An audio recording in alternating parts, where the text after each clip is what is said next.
So there were questions outstanding when we parted this morning. So why don't we just take that up then?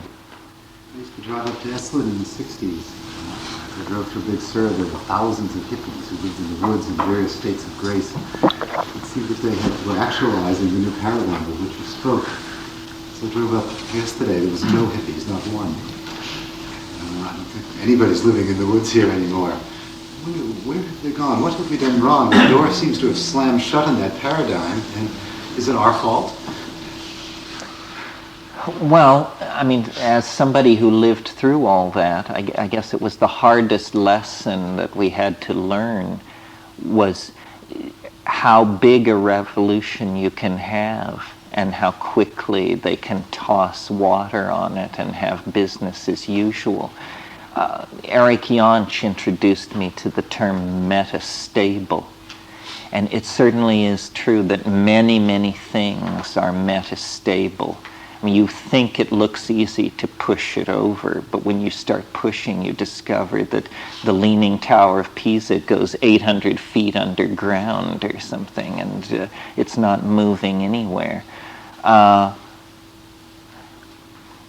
I don't know. I think that there's a real constipation in the historical process. We talk about how the 20th century is this century of tremendous change and innovation.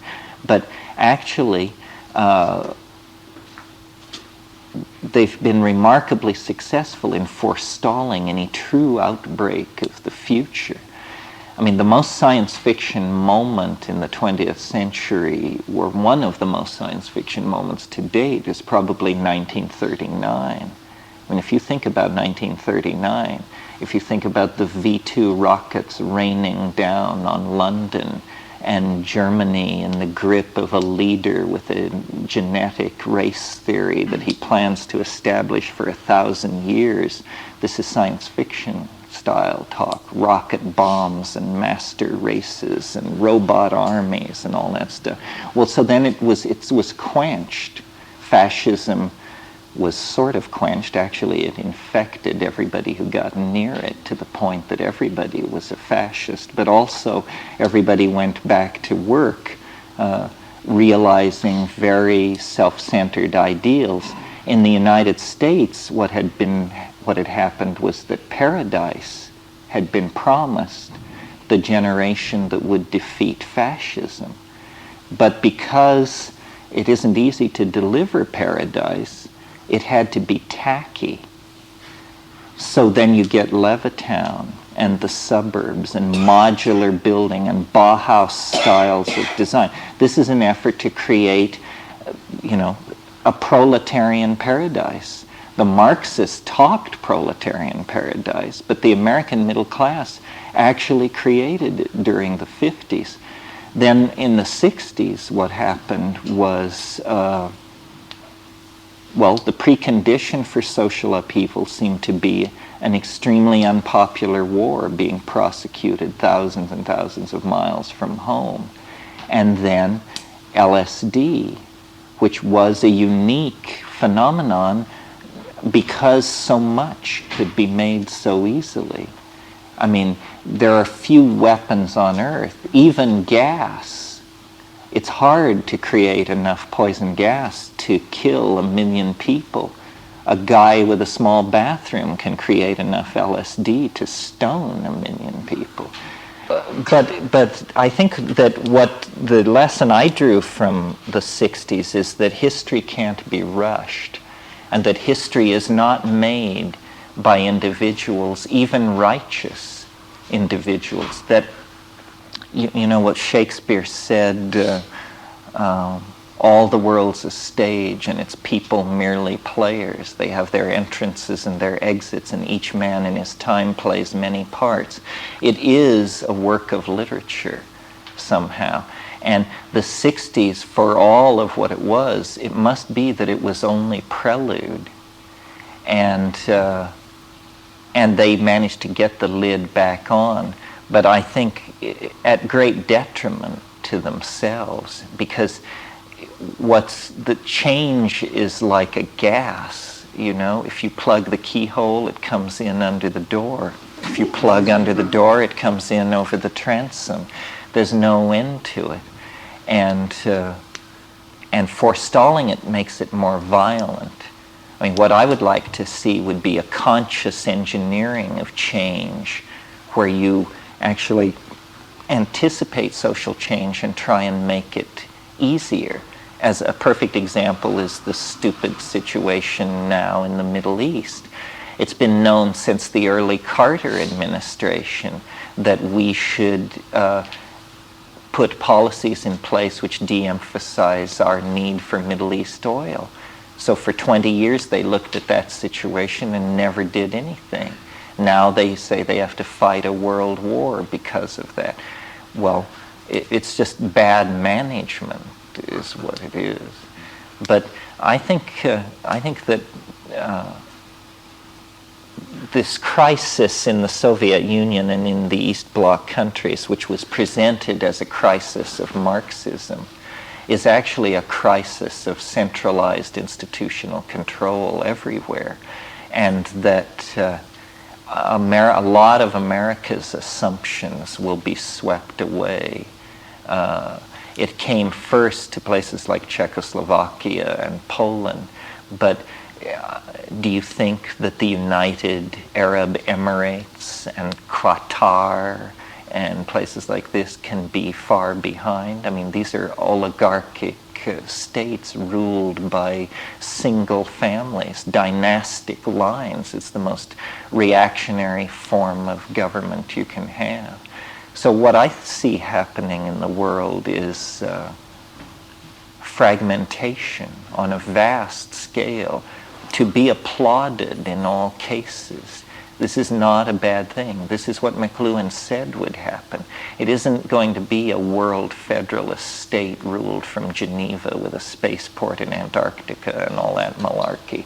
It's just going to be, you know, thousands and thousands of local and somewhat integrated. Like the European model is interesting because there it's simultaneously falling to pieces and integrating itself at the same time. Integration of currency and economics, but preservation of cultural diversity and that sort of thing seems to me to be what's happening. But nobody has to shout and nobody has to go into the streets. It's much bigger than that. And as far as the thing in the Middle East is concerned, I think probably, well, I'll talk more about it this afternoon, but it has an inevitability to it that is huge. The United States is in the process of you know, playing a fairly desperate hand. They could just stand so much of all that disarmament and troop reduction stuff, and then they just finally couldn't stand it anymore. And but I think it's good news that nobody is in charge of the historical process, because even the best motivated people have the wrong idea. You know, more faith in the unconscious. It's gotten us this far, God knows. Yeah. You were talking about syntax and language and being able to go back on the other side and look at it, you know, and Chomsky, I think, wrote some books about what that syntax all looks like. I was just wondering what you saw when you went on the other side, you know. Well, Chomsky's idea, which he called transformational grammar, was he dreamed of being able to write the rules not only for English, but for all rationally apprehendable languages. And he felt there were 15 rules of deep structure.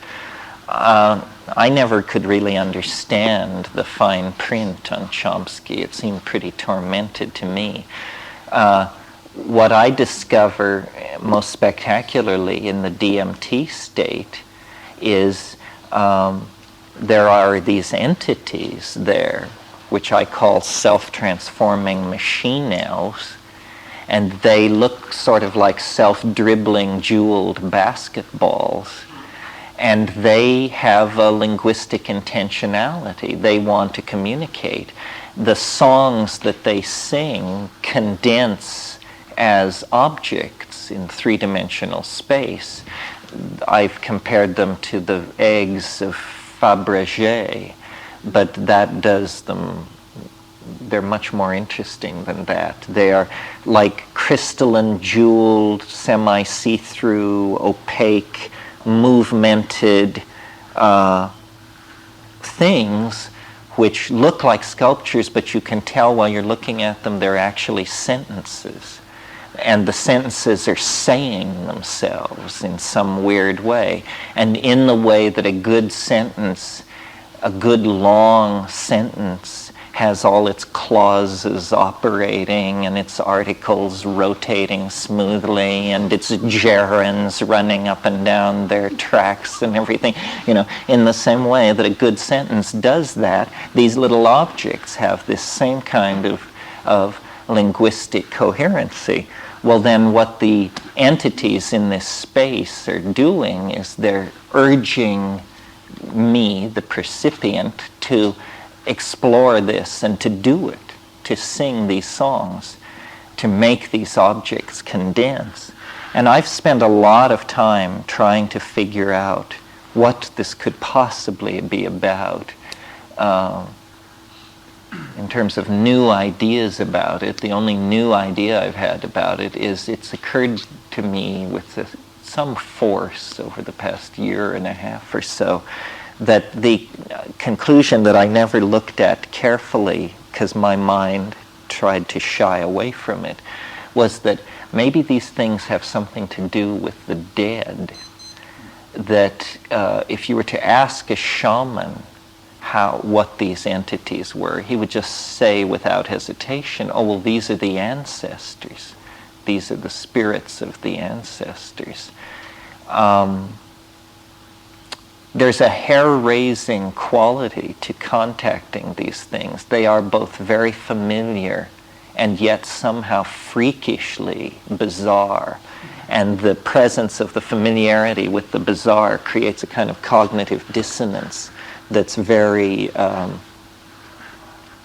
there's just nothing else that feels quite like that. I wrote an introduction recently for a reprint of Evans Vence's book, The Fairy Faith in Celtic Countries. And I discovered when I reread that book that the doctrine of purgatory, which is good church doctrine, it's a realm where souls go to be cleansed for a few millennia. They're not so sinful that they go to hell, but they go to purgatory for a few thousand years before they enter heaven. Well, I always assumed that this idea came out of the Roman contact with Gnostic ideas, but I discovered in writing the introduction for the Fairy Faith that St. Patrick invented the idea of purgatory, and he invented it when he was converting the Irish to Christianity. He did it as a way to Christianize the notion of fae, of fairyland. And the Celtic pure belief is that the dead go to a realm that is co-present all around us. We can't see them, but that all around us is just jammed with souls in wild states of activity, and that if you have the eye, a certain talent, you can see these things. Well, Patrick, in order to have an appeal to these Celtic peasants, made purgatory part of the Christian cosmogonic scheme. But when you actually smoke DMT, you burst into a space which seems very much to fit the description of this elfin inhabited space. Because if you think about what is the gnosis of elves, elves are artificers. They make things in metal and jewels and glass. This is the archetype of the elves, that they are underground craftsmen. and they are humorous, but their humor is highly unpredictable and sort of not necessarily running in your favor. They're somewhat cruel and boisterous and like that. Well, when you break into this space, you discover, that you're in fairyland. You're in fairyland as much as Darby O'Gill or any of the rest of these people who ever made it across. And the secret of the elves, what they really fabricate, is language. This is why in Irish mythology, if you can get elves on your side, you can make great poetry, because they're the keepers of linguistic artifice. And getting elves on your side makes you into a master poet. Well, it's interesting then that in the Amazon, where there's a tradition of taking DMT, there are these things called hiruke, and they're actually described as bouncing demons. And the hiruke, you're supposed to they come into being when you're stoned, and you're supposed to get them into your chest. You're supposed to invite them into your chest somehow. Well, then the number of these things you have inside of you determines what kind of a real man you are. And this is generally a male practice. Well, I noticed that these DMT tykes, as I call them, they jump in and out of your body too. They seem to be trying to teach you something about the body image or their relationship to your self-identity. And all the time they're saying, make these objects do what we're doing.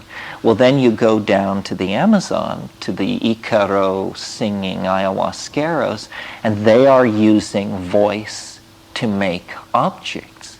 So what we're on the track of here is a physiological ability, or a pharmacologically driven physiological ability to transduce language as something seen. Well, now you see, if you could see what I mean, it would be as though we were the same person. Seeing what I mean is a much more intimate relationship to my intent than hearing what I mean. You can hear what I mean and go and look it up in your little dictionary and get it all wrong if your dictionary and mine are different. But if you see what I mean, we will be in agreement, because I see what I mean too. So if meaning were something that one could sculpturally command in three-dimensional space, and we would walk around and look at it.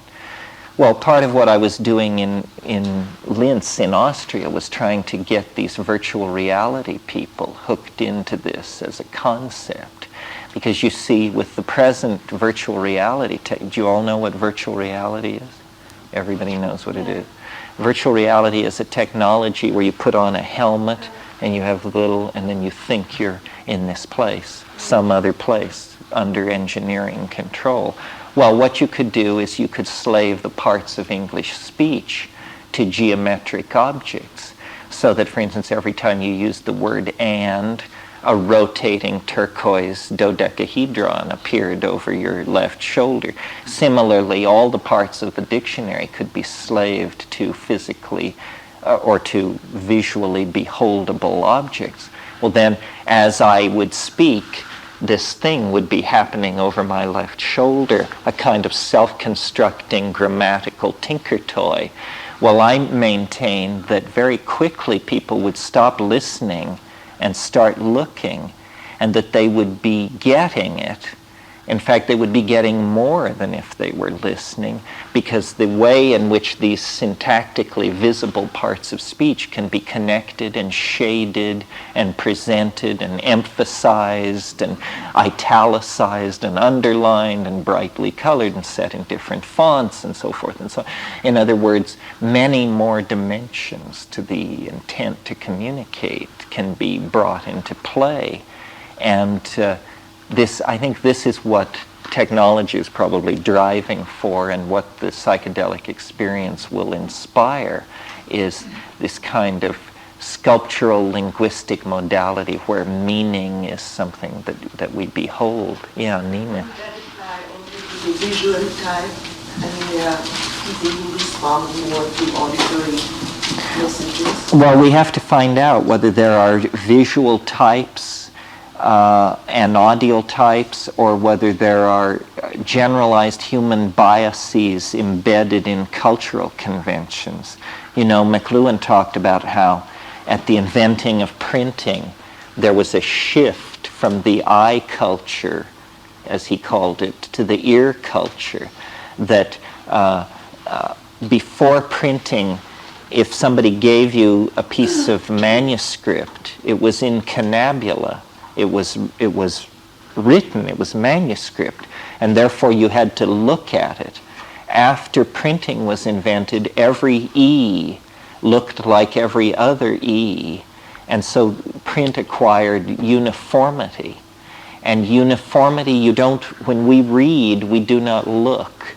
You don't look at the page, you read it, and your eye rips through it. You don't linger over each letter and try to piece out how it's different from the other F's on that line and stuff like that. But in manuscript culture, you do. Similarly, print created an expectation then of uniformity in the way that the eye expected the letters to always present a uniform appearance. There began to be the idea of uniformity of social appearances. And previously the largest social class had been the guild, but suddenly you get people talking about the ruling class, the middle class, the lower class, white collar, blue collar. These are linear uniform terms for describing lots of non-linear, non-uniform phenomena. And then finally, of course, with the machine age, you get the idea of interchangeability of parts. This is an idea that would never emerge could only emerge in a print culture, because in a print culture, the interchangeability of the parts of print becomes an established convention. So you say, well, we want to make tractors or hay mowers, so let's not just make one hay mower, let's make 50 of them, and let's make them all at once, and let's lay out the pieces, and then let's assemble them in teams. And this kind of thinking arises out of the bias of a technology. McLuhan talked a lot about technological biases. Isn't this going back to the Chinese ideogram type thing, where they had 50,000 symbols at one time, and now they only allow 5,000 in newspapers, and the average person only knows that much? Well, yeah, I mean, language is becoming more glyphic. Reality is becoming more iconic. When you travel in Europe, you're aware that you're skating along on a thin surface of icons that, if you're careful, will never break through and let you down. You know, you can read all this international jargon about where the dog can poop and not to smoke and not to open the window and so forth and so on. Yeah, we need an iconic language, and we're tending back toward it. Now, an iconic language like Chinese has also undergone huge amounts of local conventionalization. So I don't think we're all going to end up learning Chinese unless it's going to return more to its ancient form. Mayan is an interesting case, because Mayan is a rebus language where you use icons not to symbolize things but sounds. Do you see the difference? So for instance, if we want to, in rebus language, you would put a picture of an eye, a saw going through wood, an ant running across the ground, and a rose. And that would be a sign which said, I saw ant rose. The icons symbolize sounds. They don't symbolize meaning. This makes it hellishly difficult to reconstruct a lost language that is written this way, because the language, what you have are the symbols of sounds, and you don't have the sounds anymore. So how can you reconstruct the language? This is the problem Mayan decipherment has had to grapple with. Yeah. When you're talking about visual language, I keep thinking of prelingually deaf people. Mm-hmm. They process language in the right hemisphere, and their language is visual spatial, and they interpret language in a visual spatial way. And when they try to teach you sign language, they keep saying, think in pictures, stop thinking in words, think in pictures. Have you ever had any contact with deaf people or deaf community? Not with the community. I've known deaf people, and yes, you're right. This thinking in pictures, and this is something that happens at a certain point in most psychedelic experiences. You realize that the quality of our ordinary thought, or at least in my case, it is language. It's a stream of words, and then it can become this much richer, fuller, imagistic type thinking. This is very elusive. I mean, it's so close to the level of human organization that probably there are some people in this room who are doing it right now. There are art movements like the Pre-Raphaelites or the Romantics that put great stress on this kind of thing, even had exercises to elicit this kind of thinking. I mean, I think that and McLuhan is trying to get at this by talking about the effects of technology. It's that we haven't realized just how fluid the mental modality is. Thomas Aquinas in the Middle Ages was thought to be a great saint. And he would prove his sainthood they would come to him with a Bible or a work of theology, and they would open it in front of him and let him look at it for a few minutes, and then close it and question him about it. And he could answer questions. And they thought this was a proof of his sanctity. And all he was doing was silently reading. He was the only man in Europe who could silently read, and everybody else had to sound the words. Well, we can't quite wrap our mind around that, because for us this is just something you do. It's not even as hard as riding a bicycle. Well, how many of these things are there where we are down between narrow walls of expectation, and just a little tweak of our programming would make a real difference? One of the things that fascinates me about the psychedelics that we haven't talked about at all this morning, because it's kind of on a technical bent, is how close the most interesting ones are to ordinary brain chemistry. It isn't that the strangest, weirdest drugs give the strangest, weirdest experiences. No, the drugs that are most like what you have in your brain at this moment give the strangest, weirdest experiences. The ones that are just one tweaked atom away from ordinary consciousness are the ones that give the profound, world-dissolving experiences. So this suggests to me that what we deal with when we deal with psychedelics is future chemical states of mind, future ratios of neurotransmitters in the human brain. Is it that the 5-HT2 and A receptors for serotonin are slowly over time, centuries, being swapped out for a receptor that will accept a more energetic molecule like DMT? We know that DMT occurs in ordinary human metabolism, but we don't know why. Is it increasing over time? We don't know, because we've only been measuring it 20 or 30 years. I mean, the place where evolution is going to be visible is in consciousness, because this is where the chemistry is most delicately poised to augment or suppress function. So, we're very well set up to observe evolution and shift in conscious modalities. And this is no neutral, cooled out scientific endeavor. The rate at which we can do this probably determines the rate at which we can save ourselves and the planet from ruin. Music. You haven't mentioned the function of music in your non-linear communication instead of verbosity. Well, music is,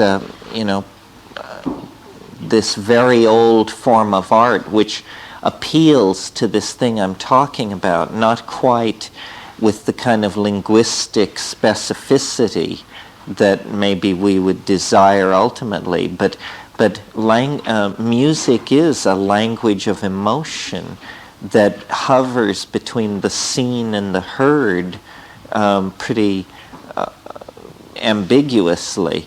I mean, for the Romantics, they were one of these groups of people who talked about synesthesia. This is this technical term for the senses moving from one modality to another, tasting colors, feeling music, hearing light, and a lot of the talk in the 19th century among symbolists and pre-Raphaelites and Romantics was about these synesthesias and how to trigger them. And strangely enough, this led to the first bout of psychedelic, quote-unquote, psychedelic drug experimentation. It was the Romantic pursuit of synesthesia through opium that created the first wave of opium addiction in literate English society. I mean, Coleridge and De Quincey and these people were quite consciously trying to use drugs to create and push the definitions of art out further. Somebody said architecture is frozen music, from which it must follow then that music is unfrozen architecture.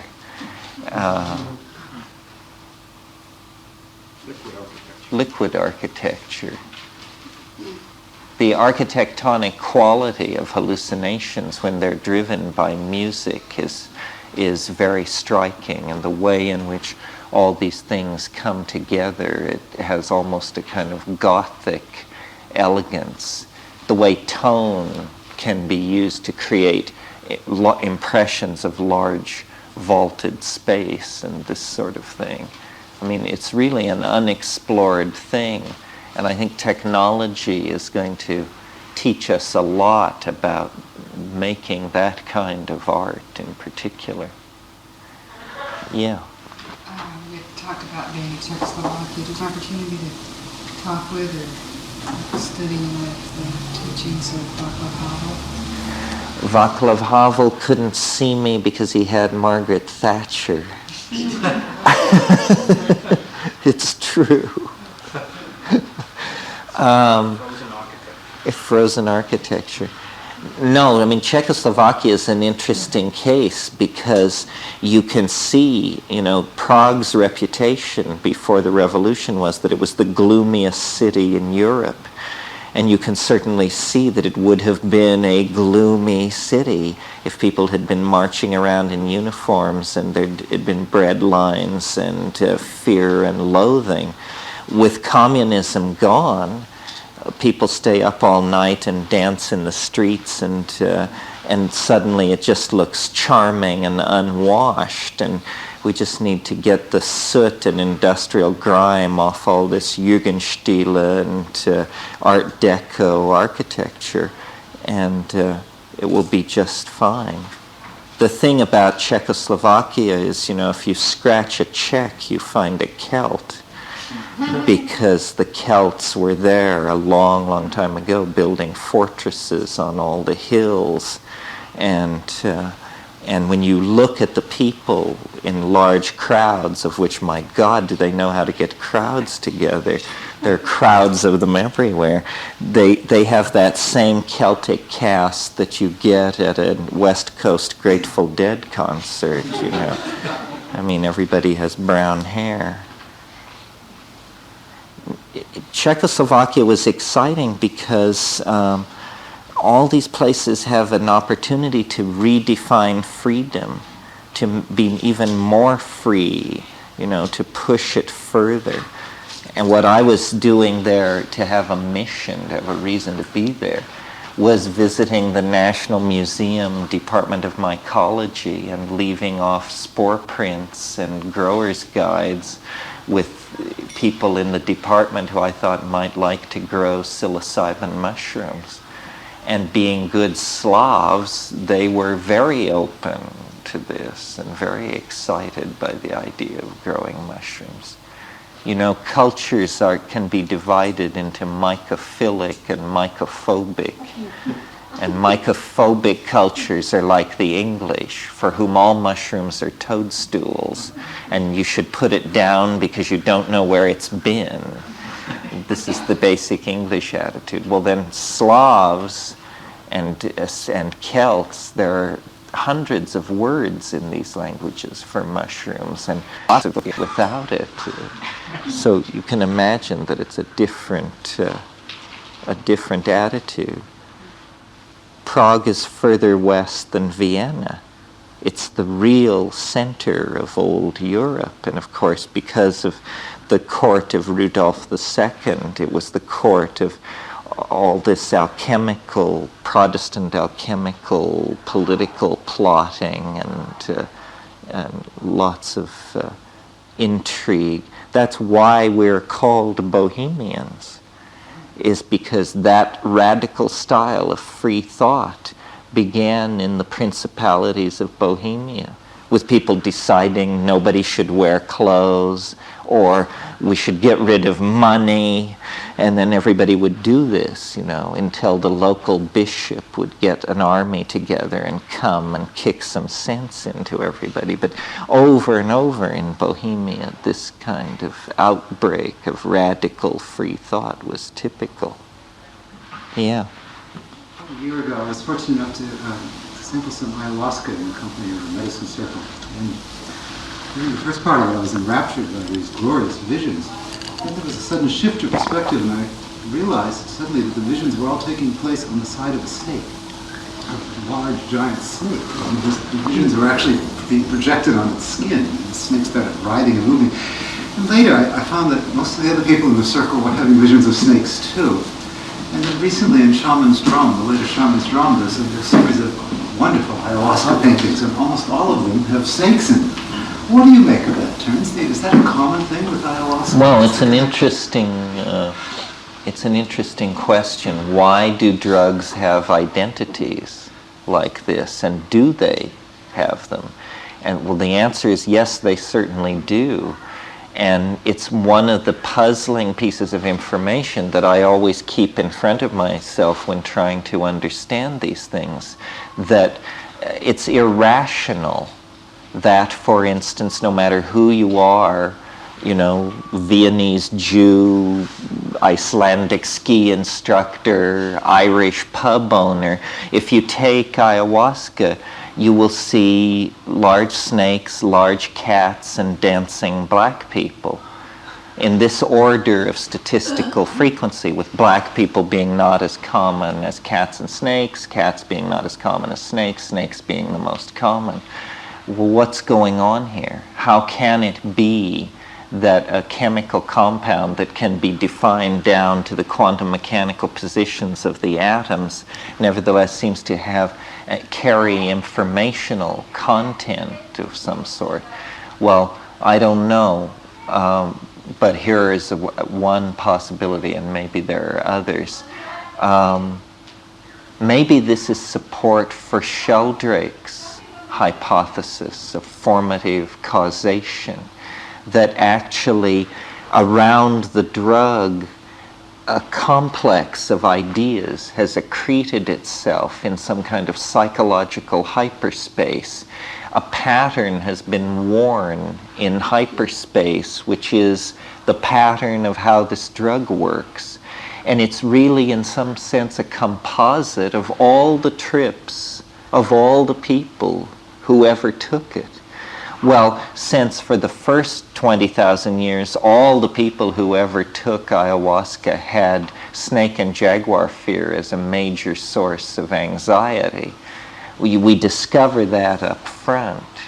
But of course, now why the dancing black people? This becomes less easy to understand. It wouldn't be the consciousness of the plant.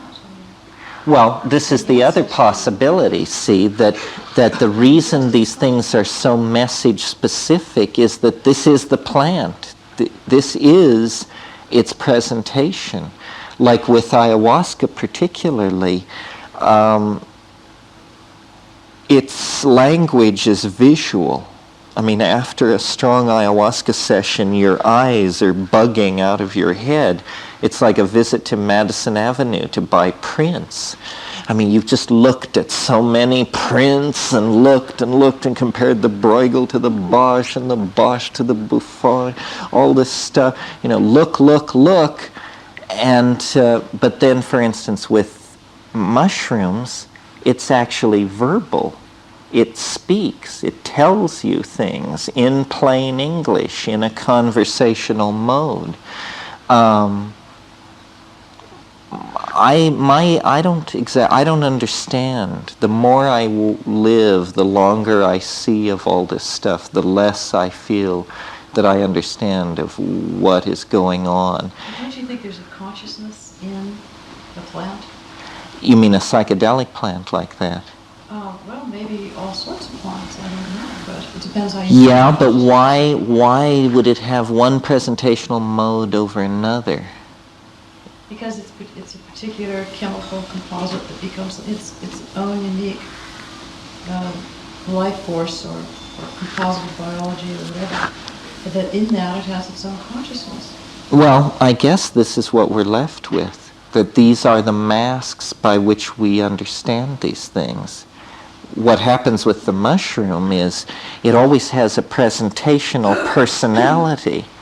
But then when you inquire, you discover that this presentational personality is created for your convenience, and that behind it lurks God knows what. And then when you begin to talk to it about that, that's when the trip turns off to the left and begins to get peculiar, because you're inquiring into its inner nature. I mean, with the mushroom, you can actually say, show me more of what you really are.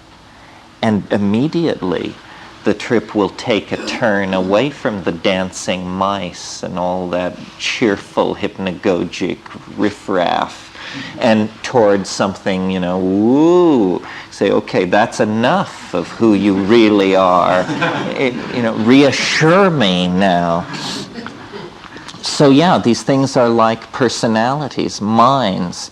But the question for me is, it's such a strange way to communicate, that here is a life form that it can't communicate unless you eat it, unless it's inside you.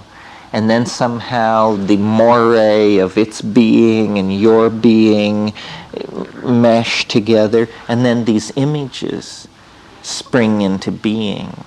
But it is in the very act of passing away, being consumed in your metabolism. It's like some kind of act of love or something.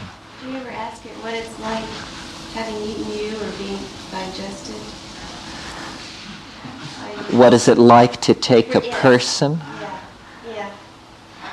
Well, I asked it once what it wanted to be called, and it said, call me Dorothy. And Dorothy.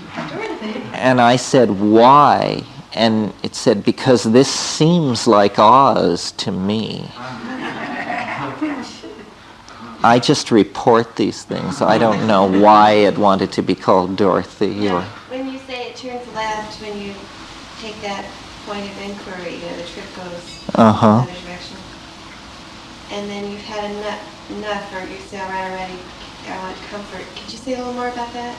You mean how to steer it through these places? Well, or why do you want to turn back, or what is that experience? Well, you have the feeling, it's a very complex feeling when you deal with the other. It's your friend, sort of. and it's predictable, sort of, but everything has this vibe about it where you don't want to push too much. I mean, I've given a lot of thought to trying to think about where have I had this feeling that I have when I meet the DMT elves. And it's a feeling of exhilaration, but caution, accomplishment, but doubt. And I decided that where I knew this feeling from was years ago in my dissolute youth as a hash trader in the back streets of Bombay. We would enter into these labyrinths where these guys with shining eyes and deformed limbs would take us back into these warrens of streets.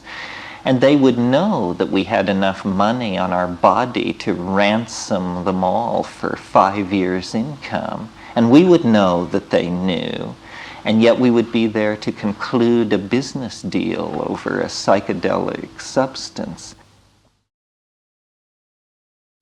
And this feeling of meeting the mean traders, and they would always say, they had this wonderful line calculated to put you completely at your ease. They would say, I am your friend. I am not like all the others. Oh, great! Wonderful! I feel so much better now. And that's what these elves are saying. They're saying, don't listen to him or her. I'm your friend. I'm not like all the others. And, you're clearly the new kid in town. I mean, you can barely sit up, and they're able to pick your pocket from 10 dimensions you don't even know exist. So you're trying to sort this out in good order. But Terence, I wanted to go back to the idea of assimilation, that in order to have this experience and so forth, that it's a process of digestion and assimilation. And that really is true of getting yourself to that consciousness, or whatever you want to call it. And that's actually true of all the experiences one has. I mean, if you're reading a book, if you really want to get into it, you have to totally digest it. I mean, it's not literal, obviously. You don't eat the pages necessarily, unless you're starving or something. But anyway, it is everything that you do that has any real influence has to be digested and assimilated. Well, maybe this has to do with you have to give yourself up to the notion of boundary dissolution, that to be digested by something is to actually become it. It becomes you. And, Yeats said, we become what we behold. And, yeah, I mean, it's fairly profound when you think about it. I didn't really lean on this thing this morning. Well, I mentioned it about the diet and the copulation and the religion and the psilocybin. But the notion here is that feminism is actually a state of dietary neuroregulation in the species, if you want. And that because the feminine I associate with this state of boundary dissolution or potential state of boundary dissolution, because feminine sexuality is based on the acceptance of penetration, and the experience of giving birth is the experience of heavy boundary reorganization and so forth. So the earth actually talked to the human beings through the diet. I mean, it's crude and awful to say it that way, but you see, because the psilocybin was in the diet, because the people were tribal, because there was pressure on hunting success and sexual success and all this, the people were in a state of maximum attention directed toward the environment. And coming at them out of the environment was a mind, not an abstract mind, not as we imagine God, an old man with a beard, an abstract principle, all of this, but actually, a friend and a comfort, a feminine thing, not remote at all, not the creature of theology, but a creature of experience. And these feminine values were the values of the human group and they were a kind of objectification, realization of the values in nature itself. And getting away from that broke this bond that was very real. And this breaking of this bond traumatized us. I mean, you can even use the language of dysfunctional relationships, childhood trauma, abuse, that sort of thing. That in the infancy of the human species, there is a tremendous traumatic event, the tearing away of the human tribal family from this embeddedness in larger vegetable nature. And then once that happened, we had to make it up by ourselves, and we, did a botched job of it. I mean, religion just became a way of berating people. Ethics became control. Government became coercion. Education became the inculcation of past mistakes, so forth and so on. Understandably, because you could almost think of us as an ant society whose queen had been killed, but we don't notice it because it's not part of our species. We actually were an incipient symbiote to this invisible thing, and it still exists. It still exists in whatever dimensions are its own. I mean, is it the mushroom? Is it the sum total of organic life on the planet? Is it an extraterrestrial mind somehow here so long that it's as old as the continents? Whatever it is, it's still there. Well, then what human history and outbreaks of messianic hysteria and the prompting of visionary dreams and all of this stuff that sets us sitting bolt upright in the middle of the night is, this thing can reach into the human world haltingly, hesitatingly, but plaintively, probingly, trying to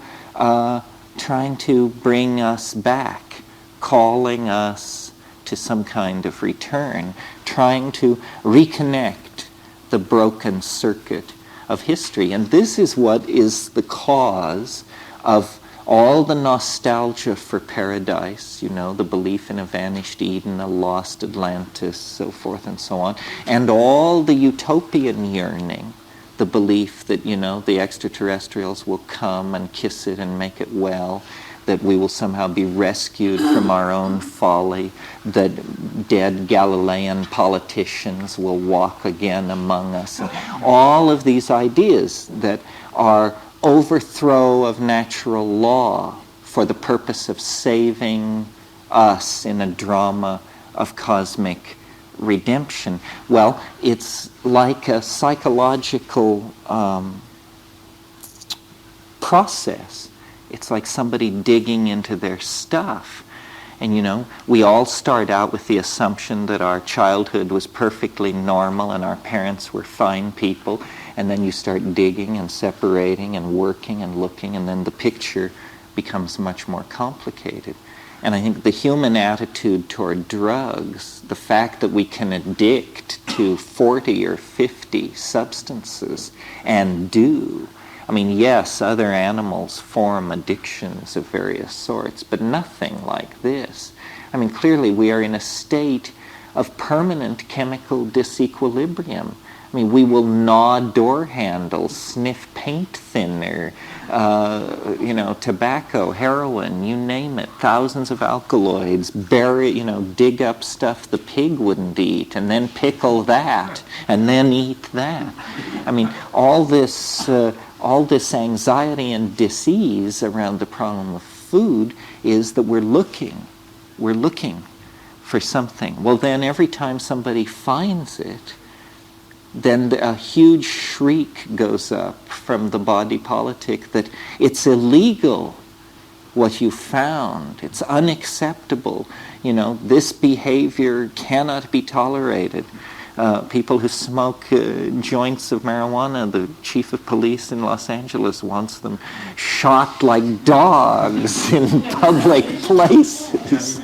in order to keep public order. Well, what we've got here, folks, is a lot of serious anxiety around states of mind, clearly. And it's a rupture from the synthetic. I mean, it's a rupture from the organic, creating totally synthetic realities on every level to people. That's part of what happens when you're separated from the organic. you mean a rupture into history of this material? Well, I mean, because they have been separated from psychedelics and from it's like being separated from the organic life. It's the same thing as being separated from nature, from themselves, and then they're open to synthetic realities on every level. Well, it's an extreme case of alienation. Yeah.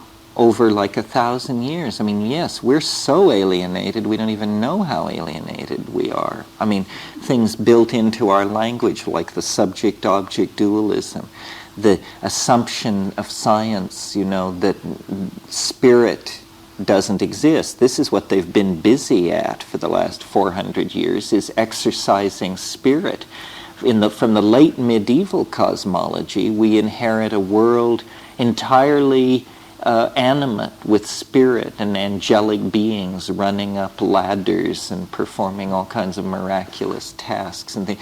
And then with Descartes, you get this grudging admission that, well, maybe the soul touches matter at just one place in the pineal gland of each one of us. There's this magic trip hammer, and there the little angel performs the forbidden transduction. And then 50 years after Descartes, then they say, well, no, that was the naive part of his thinking. We're going to get rid of that. And now we understand that spirit was an illusion of the ontologically naive mind, and there's only force and momentum. And then you have permission to commit all kinds of atrocities against nature.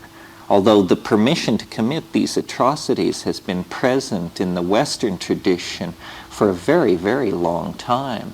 I mean, you go back to Gilgamesh, and you discover what's going on in Gilgamesh is that Gilgamesh rejects the goddess, and the goddess sends the bull as her emissary to Gilgamesh, which I take to be a symbol of the mushroom, obviously. And Gilgamesh rejects the cosmic bull, rejects the goddess, and then he gets his shaman friend, Enkidu, who's very reluctant about this enterprise, and he says, you know what we need to do? I have a great idea. Let's go into the wilderness, and you'll help me, and we'll cut down the tree of life. And this is what they do. This is on, cuneiform tablets that are dug out of the Ur level of our civilization. And what they're plotting and scheming is two clowns want to cut down the tree of life.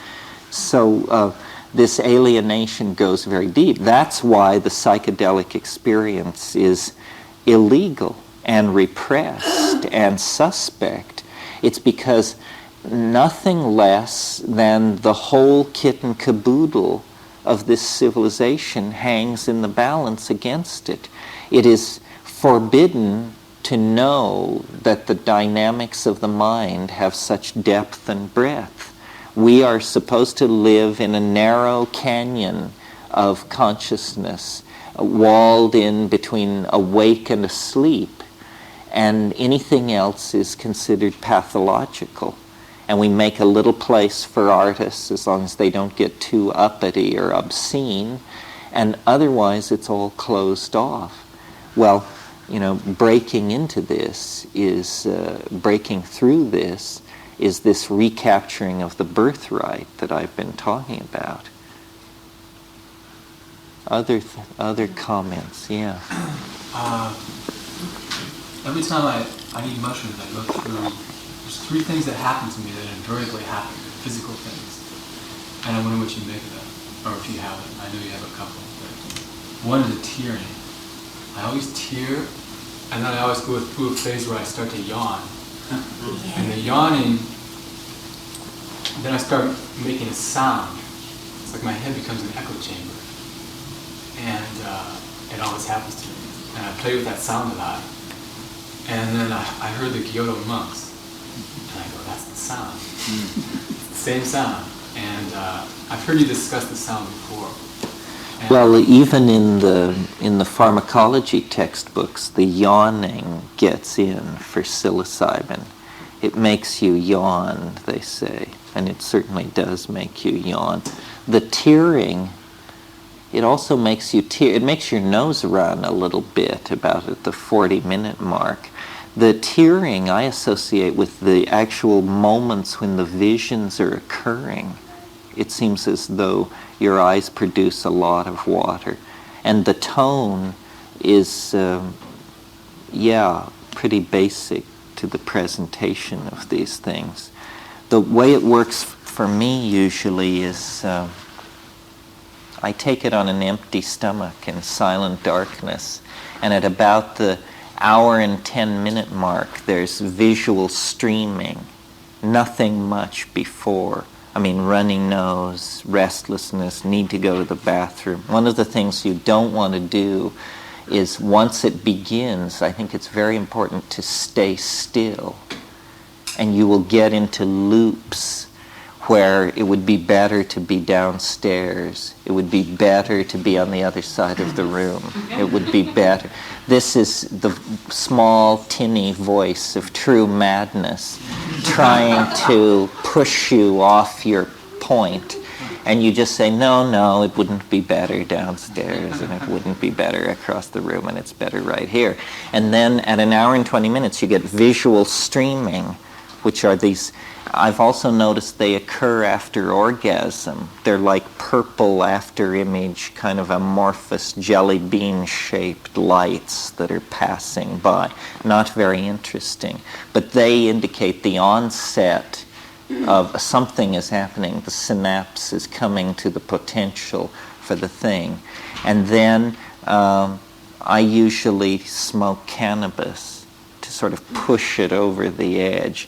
And at a certain point, I know that if I now will take a huge hit of cannabis, the whole thing will just come apart over moments. And then it does, and it usually is, you sort of see it coming, like a sandstorm or something. I mean, it's 10 miles high and 100 miles wide, and it just rolls toward you, and there's nowhere to run. And I usually just have a few moments to lie down is what I basically do. That seems a good strategy at that point. A plan. I'll lie down. So then I do that, and that sort of helps a little, and it just hits.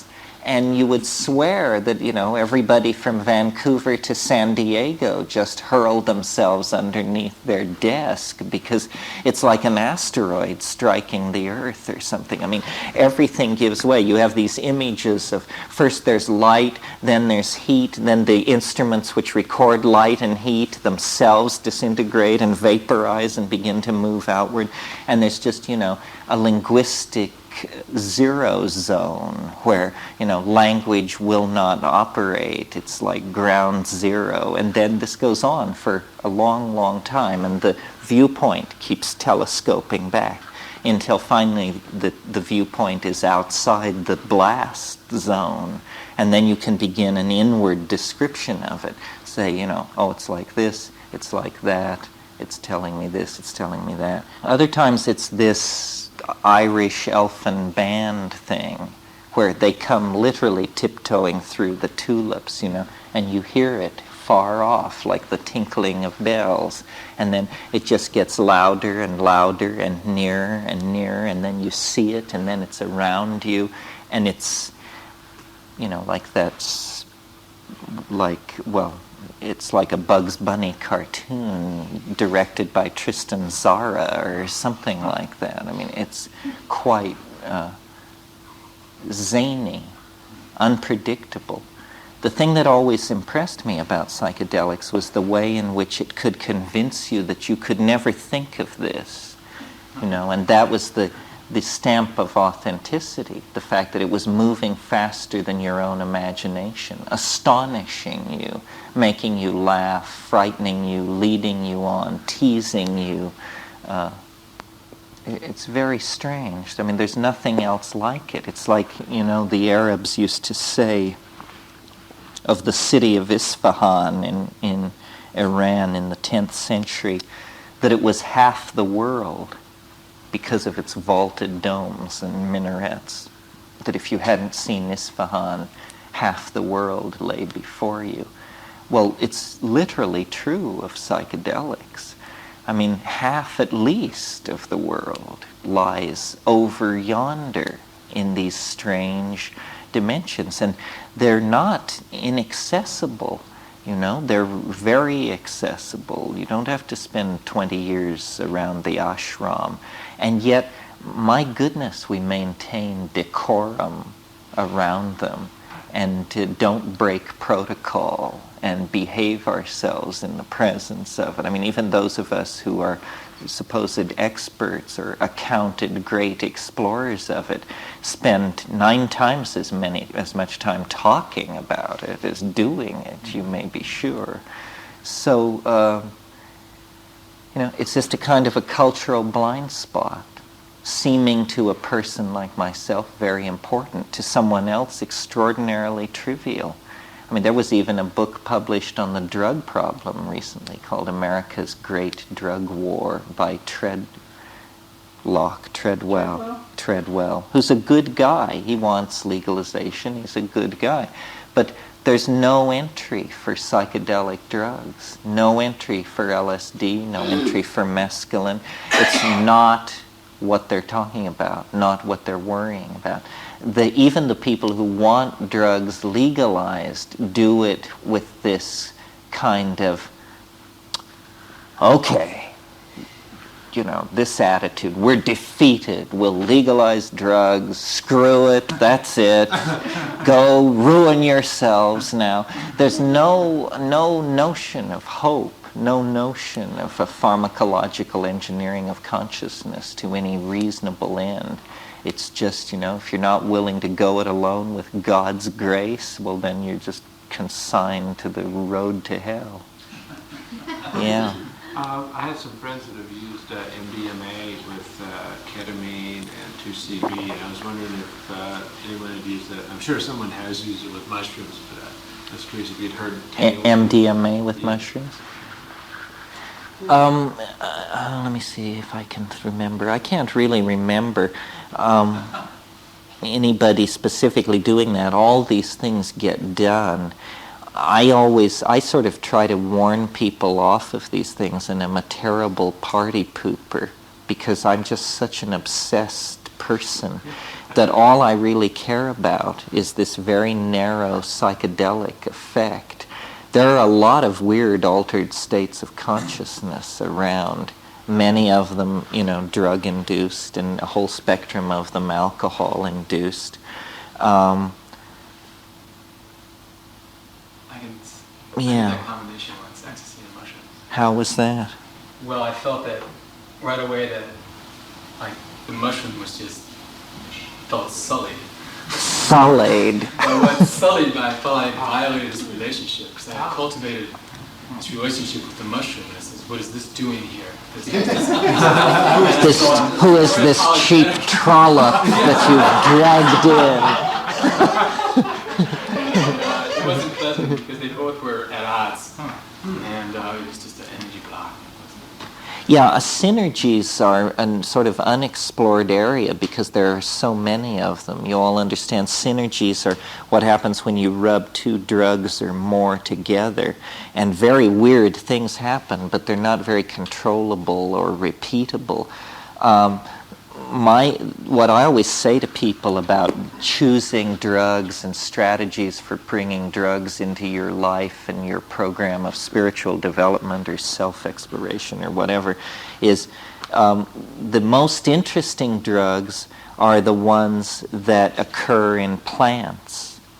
That the occurrence of a drug in a plant shows that it has a certain affinity to organic life. But that doesn't mean that there aren't hellacious toxins in some plants. I mean, there's curare, there's strychnine, there's cyanide. These are plant byproducts as well. But nevertheless, as a first pass, it's important that a compound occur in a plant. Well, then the next thing is, does it have a history of human usage? And the interesting ones almost all do. Psilocybin, used in Mexico for millennia. Other parts of the world, it's probably for a very long time, although the evidence is less clear. Peyote has a long history of usage in the American Southwest. Cannabis goes back millennia, so does opiate use. So then, do these things have a history of human usage, and even specifically shamanic usage? And then, to my mind, the really interesting question, do they have an affinity to ordinary brain chemistry? Do they, because, and I mentioned this morning, the strongest drugs are the ones most like ordinary brain chemistry. The most extreme case being DMT. DMT only lasts 7 to 10 minutes, and yet it's the most profound dislocation of reality that you can undergo. Well, why is it that it is both so profound and so quickly quenched in the organism? It's because in the human brain, biopathways exist which recognize and degrade this very readily because they are there all the time performing this function on DMT. So, to my mind, it isn't that you sail out toward the most synthetic or complex or chelated molecules, but that in fact these things are highly suspect.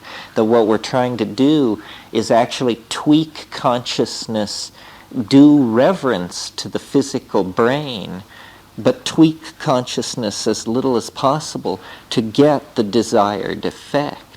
One of the really fascinating things about DMT, I think, is that once someone has smoked it, once someone has had this experience, you can have a dream in which it is introduced into the dream as a theme, DMT, and then you actually smoke it in the dream and it actually happens in the dream. And I don't know of any other drug that this is true of. And what it says to me is that even though this is an extremely radical psychedelic experience, apparently the chemistry that is the precondition for it is just under the surface, almost within reach of conscious awareness. I mean, I've sat down at times and thought about smoking DMT and tried to invoke it, and never succeeded the way I've succeeded in a lucid dream doing that. But it shows, I think, that the chemistry is very close to ordinary metabolism. I'm interested in knowing about DMT. It's not the same thing as mushrooms, then. Is it organically... Yes, it's closely related. In the chemical families of the hallucinogens, you have the indole family, which is a fairly large family, and it includes the lysergamides that are the LSD type drugs, the beta carbolines, which are MAO inhibitors and occur in Banisteriopsis caapi, and the iboga alkaloids, which are psychedelic aphrodisiacs from West Africa, and then the tryptamine group. And the tryptamine group is the largest group, and it comprises psilocybin in the mushroom and DMT in the leaves of certain bushes and in the barks of certain South American trees. And then it also occurs in other plant genera, but not in very high concentration. But 5-methoxy-DMT occurs in toads. 5-methoxy-DMT is interesting. It's recently had a kind of vogue because people discovered they could collect the exudate from the toad and dry it on their windshield and scrape it off and then smoke it up and or sell it for about $80 a gram.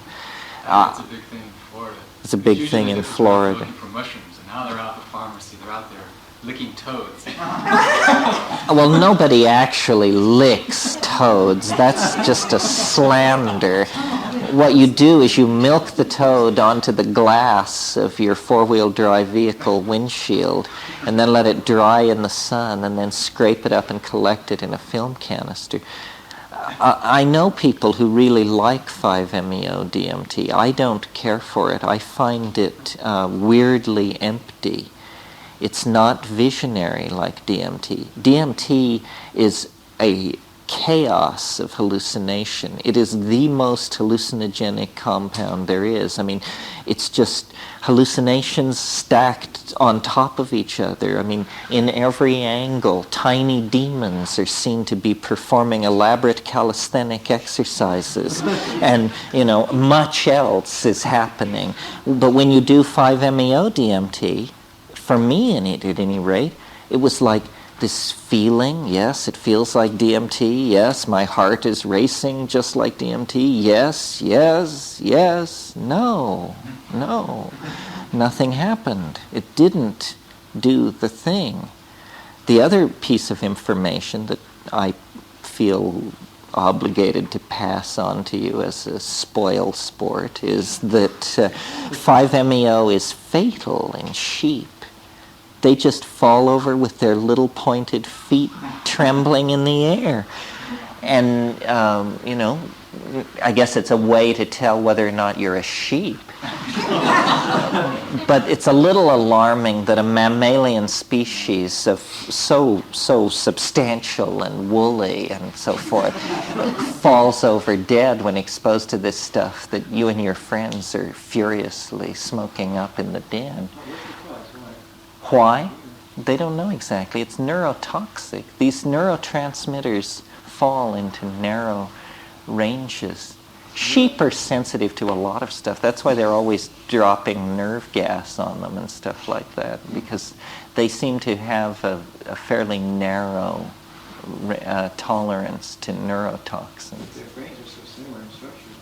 It's really alarming. DMT. It's somewhat alarming, not 5-MeO-DMT, not DMT. How different are they from chemical perspective? Well, just the difference of that methoxy group in the 5 position. But, this is why sheep get staggers and die, because they're eating phalaris species, grass species, with low amounts of 5-MeO in them. And they're always getting staggers and getting problems with them. Anything else? Yeah. Physical side effects from the mushrooms. Well, one of the things you have to understand is that research on psychedelics is illegal and not even encouraged among professionals. So a lot of what's known is anecdotal. Whenever you talk about the side effects of any drug, you have to realize that people are highly variable. So tolerant, and drugs are the area where these differences between people show up dramatically. Generally, psilocybin is thought to be a fairly safe compound. In terms of crude measures of its safety, it's very safe. I mean, for instance, the way pharmacologists talk about drugs is they talk about what's called the LD50.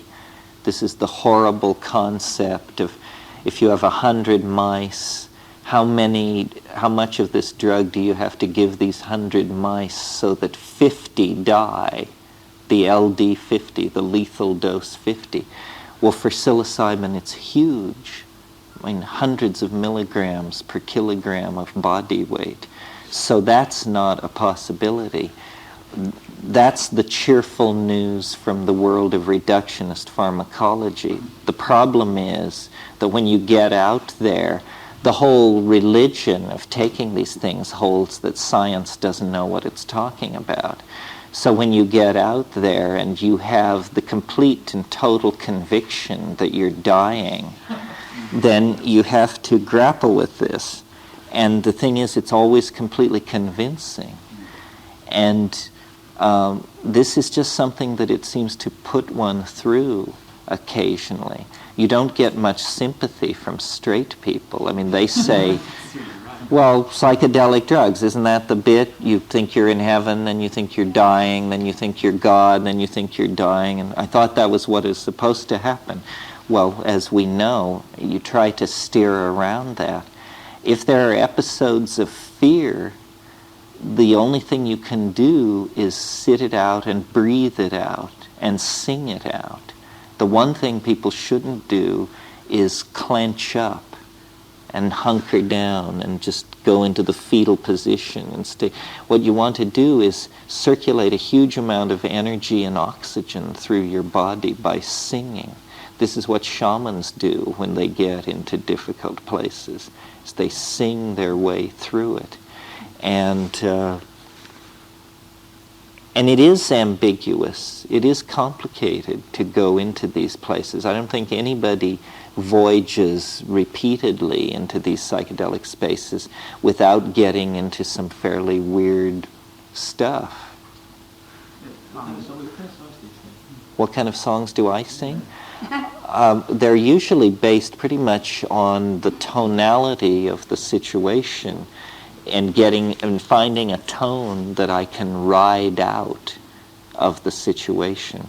So, and they're synesthetic. I mean, a tone like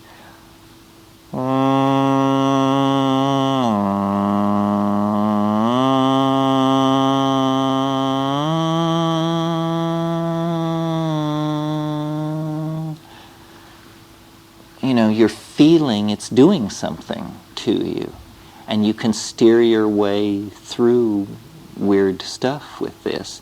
Then usually you become distracted and by the act of making the sound itself, because the sound, first of all, you either have or have the illusion that you have tremendous control over the production of tone. Your ear, it gives you a tremendous ability to differentiate these tones, and they're appearing in front of you as colors if you're loaded enough. So this is the modality in which you can experiment with the visible language. You try to syntactically construct out of tonality and glossolalia some kind of convincing modality. Most of you have probably heard ayahuasca songs. I mean, wane, wane, wane te, sinji te, sinji, sinji, sinji te. They're driving, is what they are. They're repetitious and they're driving. And you discover in yourself, the capacity for glossolalia, which you can ride. You can lift the meaning governor off of the language machinery and just let it spin. And it's indefensible as art, but ecstatic to do, I mean, I tend to do glossolalias, which are more conversational. And I like them because they play with meaning. So that kind of stuff sort of sounds like Ede jegem wai huaxi kipipin if noidem wau hede e kiba mang wau hede nechi kipitikin vindik. Yeah, I do this alone in the dark. And what it is it places an edge for the light to follow. And you discover meaning in the absence of context. I mean, you discover like the source of meaning before it is contextually located. Don't ask me what these kinds of words mean. This is how I learned to talk, hanging out with these semiotics people. But it's something like that, And I think people did this for hundreds of thousands of years for each other as a form of performance art, long before somebody got the nuts and bolts notion that you could connect an action in the world or a linguistic intent to a sound.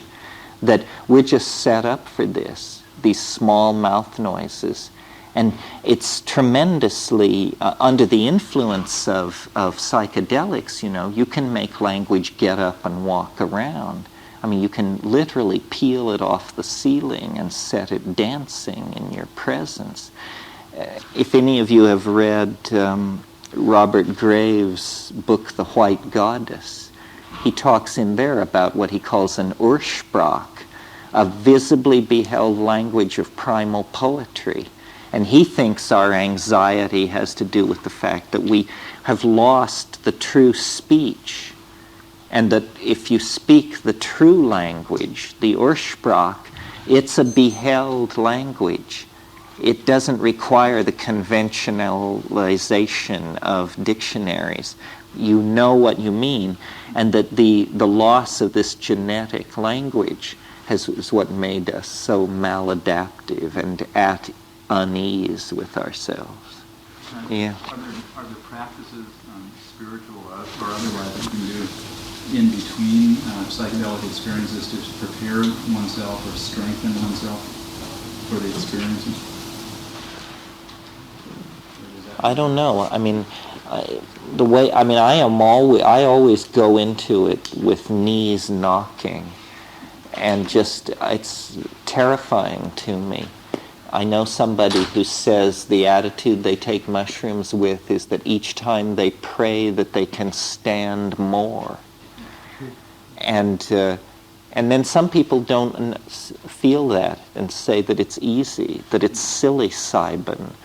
But it isn't all psilocybin. I mean, it isn't all dancing bunnies and all that stuff. Do you have any idea what makes the difference between people of those two types? Oh, it's very complex. It's almost, it's almost an X-ray of your horoscope.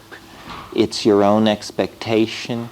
The time can be wrong. I'm convinced that if the time is wrong, you can be a saint and it will shake your teeth out, And yet, what is the wrong time? How do you find it? I used to always throw the I Ching going into it. And if the I Ching said don't do it, I just wouldn't do it. There's psychic weather. There's low energy, there's personal anxiety. There's also even, I think, the state of the collectivity. That, go into it when half the world is on the brink of war. And, it's complex. And it's getting more complex in there because of all this knitted together stuff. So it's delicate. It's like skin diving or sailing or one of these things where you have to carefully judge the initial conditions.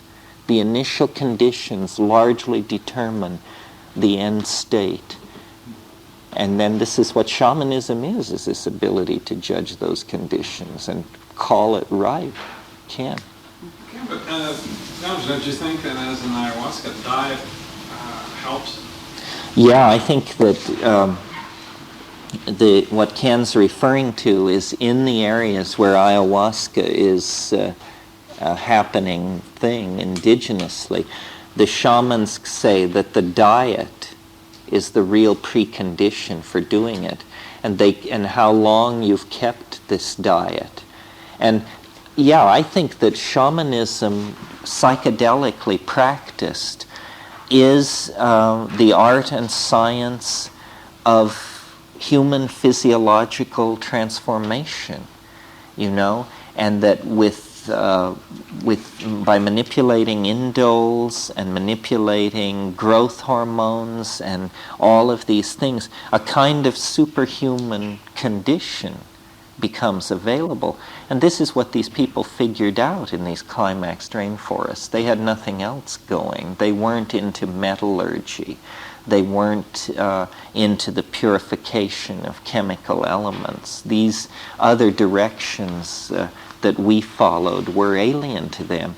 And what they gained was a tremendous facility with natural chemistry and diet, using the human body as the primary retort, the baseline, the alchemical furnace in which all these transformations were going on. I'm convinced that in its native setting, ayahuasca is a telepathic drug. I mean, people, small groups of tribal people are taking this thing and making group decisions based on group hallucinations, based on the collective database of the tribal group. They're seeing the information from a higher dimensional space. But this is a kind of telepathy.